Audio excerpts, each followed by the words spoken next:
Hey Rod, this is a message for you. I just want to say happy birthday. I can't believe you're turning 50. It's crazy to think about where we started and where we've come from.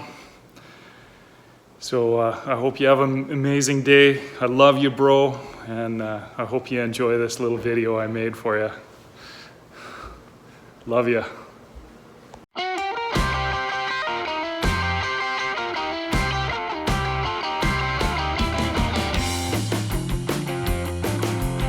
Today we're gonna do a little download of Rod's day. Rod, out of the way. Rod, come on. Okay. Rod.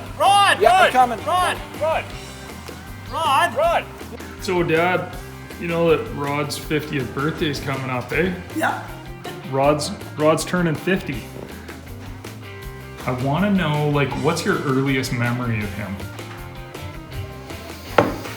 I want to know what, like, when you think about Rod and you think about like your first memories or your greatest memories or whatever, like, what do you think about? What's your favorite memory of Rod? One of my favorite memories of Rod was when we were living in Newfoundland, and him and I would go and pick blueberries. So I have to go back to when he was born, when he was just a little fella, and he wouldn't talk.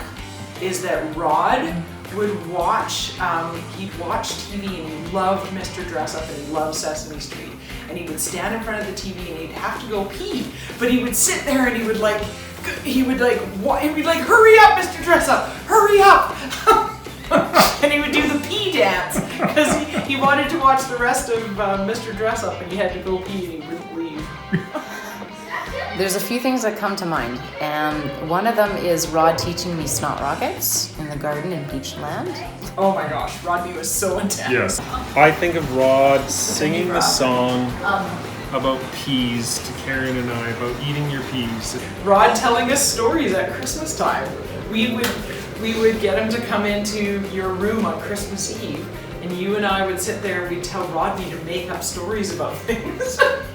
It's where you just kind of hold one side of the nostril and take a deep breath in and get all the snot, and then you blow out hard on the other side of the nostril. And I remember getting into a lot of fights with Rod, but I don't think I got beat up by him. So, okay.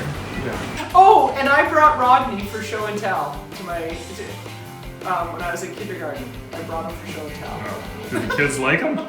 Oh yeah, they loved him. He was so cute.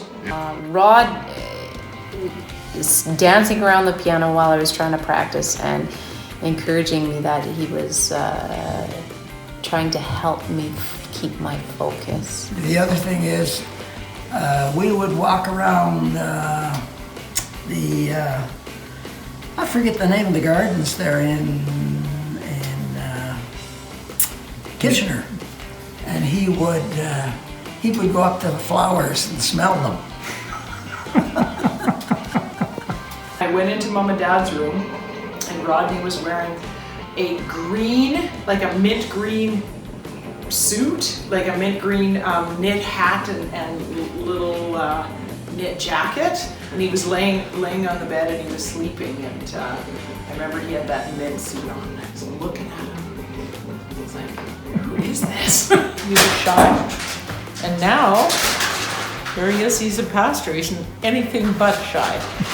When I think about my relationship with Rod, I think of redemption and the fact that we started our lives with a lot of anger and frustration for a couple decades, and then basically spent the last couple decades getting along and having a great relationship. Little did I know that he would change our lives so significantly, that he'd have such a big personality. He's just got a big heart for people. I hope he feels that. Feels a lot of love from a lot of people, including me. From the fam. A lot of love from the fam. Cheers. I love the intensity that the Rad Rod brings. I love you, Rodney. Okay, can you blast a snot rocket right now? No. Just in... No. Any last words? No! Ah!